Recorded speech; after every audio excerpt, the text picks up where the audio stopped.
Hope is for the weak, Pandora. Hope is what makes us strong. It is why we are here. It is what we fight with when all else is lost. Namaku Pandora, ciptaan pertama dewa-dewi dari tanah dan air. Aku dibentuk oleh Hephaestus dan diberi berbagai karunia oleh para dewa. Dalam kotak misterius yang kupegang, tersembunyi semua kebaikan dan keburukan. Ketika aku membukanya, dunia menjadi berubah. Kini, aku membawa pelajaran tentang rasa ingin tahu dan konsekuensi dari pilihan yang aku buat. Assalamualaikum warahmatullahi wabarakatuh. Halo semua, perkenalkan nama saya Della Puspitasari atau biasa dipanggil Della. Saya dari jurusan D4 Desain Mode Prodi Tata Busana Fakultas Teknik di Universitas Negeri Jakarta tahun 2024 dengan nomor registrasi 1521424061. Dan di video kali ini saya akan membawakan sebuah tugas peragaan busana dari mata kuliah Fashion History and Culture yang bertemakan dengan Yunani kuno atau Hellas, yang dimana utamanya atau sebagian besar saya mengambil banyak inspirasi dari kisah legenda Pandora atau kotak Pandora dari series game God of War. Fashion item atau hal yang paling saya sukai dari tema Yunani kuno atau Pandora, inspirasi saya adalah lipit atau rumba yang jatuh dari busana chiton, lalu sandalia yang terbuat dari kulit, aksesoris perhiasan emas yang sederhana namun elegan, lalu juga fashion item lainnya yang nantinya akan saya tunjukkan later on in this video. Alasan saya memilih Ancient Hellas atau Yunani kuno itu karena saya penggemar berat Yunani kuno. Saya dari SD sangat suka dengan Yunani, apalagi kayak what the hell, boy? kuil-kuilnya itu loh mirip Roma, cuman lebih bersejarah Yunani, soalnya kan Yunani kan sebelumnya Roma ya. Itu saya suka banget, apalagi dewa-dewanya itu sering muncul di komik-komik dan di game, makanya saya jadi suka sama Yunani kuno. Salah satu contoh gamenya itu seperti God of War, itu saya ngefans berat. Lalu ada Assassin's Creed Odyssey, ada juga filmnya, film Percy Jackson, itu bagus banget. Ya Allah.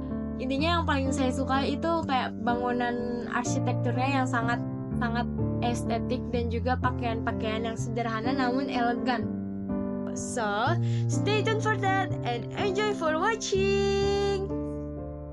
Di sini saya menggunakan gamis mama lalu mengubahnya menjadi chiton. Lengan diikat ke belakang lalu dadanya dipenintikin agar membentuk kotak. Jangan lupa dengan aksesoris seperti kalung, pinggang, lalu sabuk rendah, dan juga gelang-gelangan yang dari emas plastik. Untuk sendalnya saya memakai sendal gunung punya adik saya. Yang terakhir menggunakan mahkota dari daun emas. Sedikit menjelaskan, pakaian Yunani kuno mencerminkan kesederhanaan, fungsionalitas, dan estetika yang indah, sesuai dengan filosofi hidup orang Yunani yang menghargai keseimbangan dan harmoni. Yunani kuno atau Hellas berkembang dari sekitar 800 sebelum Masehi hingga 146 sebelum Masehi dengan mode pakaian yang terus berkembang tetapi mempertahankan prinsip dasar kesederhanaan. Pakaian Yunani kuno umumnya terdiri dari potongan kain panjang yang dililitkan di tubuh tanpa jahitan rumit dan seringkali terbuat dari wool atau linen. Busana ini praktis untuk iklim Mediterranean yang hangat.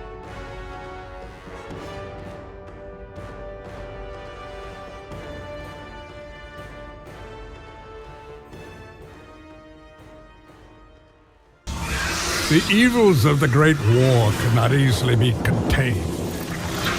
I forged the box in a power greater than the gods themselves, the flame of Olympus. As the raw metal took shape, I realized the flame was the safest place to protect it. The lock was set. All that was needed was a key, a way to retrieve the box. Created from the very heart of the flame, the key took on a life of its own. Pandora. A child, neither living nor dead. I grew to love her, Spartan, and she grew to love me as her father. When Zeus came to take the box, I hid Pandora away. I told him that storing the box on the back of Kronos would be the safest place. After all, who could best the Titan? I lied. I did it to save my child. Surely you can understand that. It was your triumph using the box that revealed my deceit. Zeus tortured me until I confessed the truth of my beloved Pandora. He took her away, leaving me alone in my torment. I know I look it, but I'm not a child, Kratos. I've seen many terrible things. I'm not afraid. I understand what lies ahead. I saw Zeus torture my father. I saw him beaten because of me. I should have helped him, but I was afraid. It's all my fault. I failed him because of fear. Fear is its own kind of darkness. In that darkness, I heard what the gods said about me. They called me a monster. Words mean nothing.